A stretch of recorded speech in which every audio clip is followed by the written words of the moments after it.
When I was 6 years old, my grandma in Southern California, my mom's mom, she invited me to go to Disneyland, and I was so excited to fly out there by myself. I remember so many details of that trip because it was so defining.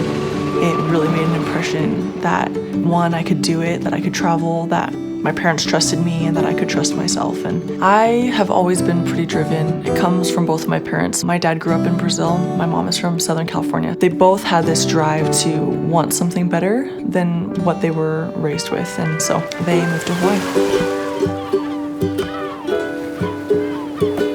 When I was in my junior year, there was a social studies exchange club, and they were going to Boston and to New York and all these different places on the East Coast. And my family told me, they're like, we want you to go, but you'll need to fundraise. We can't pay for the whole trip. And so I sold the world's finest chocolate bars, and I sold a lot of them. It was about 800 of those bars. And my mom would take me to Waikiki, and I'd get all dressed up, and I'd have a flower in my hair, and I'd wear my school lanyard, and I'd walk around and I would sell. I had a little spiel, and I would go talk to people for about 5 or 6 hours on a Saturday. And I went to Boston, and I knew that I wanted to be on the East Coast.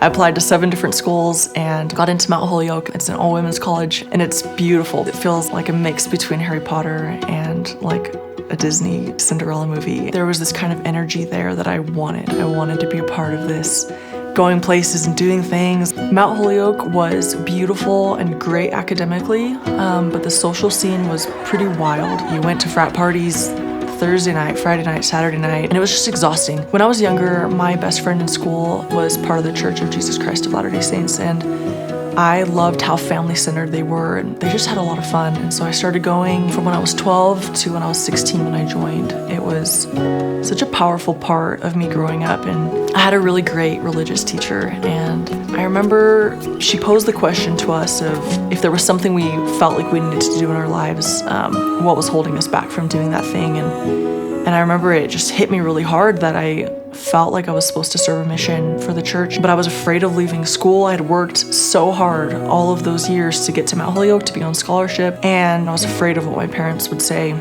I served as a missionary in Las Vegas for 18 months, and when I was done with that, I decided to transfer to a school in Utah. I went to Brigham Young University, and it just felt like a better fit socially and financially too with what I was hoping to achieve. When I was on my mission, there were a lot of people that I ran into that would give advice. And a common thread among them was to get ahead financially, to graduate without debt, to start saving, to start investing. And growing up, I saw how my family struggled financially. It's tough to make it in Hawaii. It's different if you've been vacationing there for 2 weeks and you have all this money to blow, but people that live there work really, really hard. I was afraid of taking out student loans, so I didn't do that. So I paid for things on my credit card, which wasn't smart either.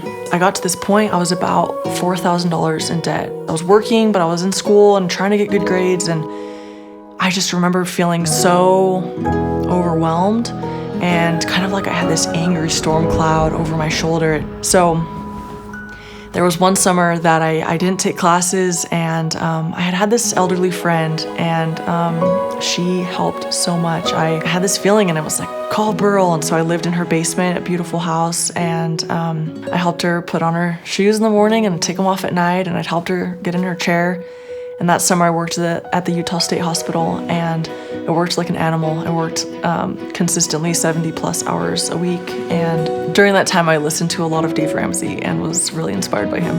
I was able to graduate without any debt, and it felt so good. I had met that goal that I wanted, and I felt like $1 million. So I started working, I was saving more, and I started to get excited about buying a house. And it was such a whirlwind. It was when the market was super hot. We came in, we had a half an hour slot, we had to lock the door because people were trying to come in, and it was busting at the seams. And I remember leaving, and I called my mom and I said, Mom, I think I found my house.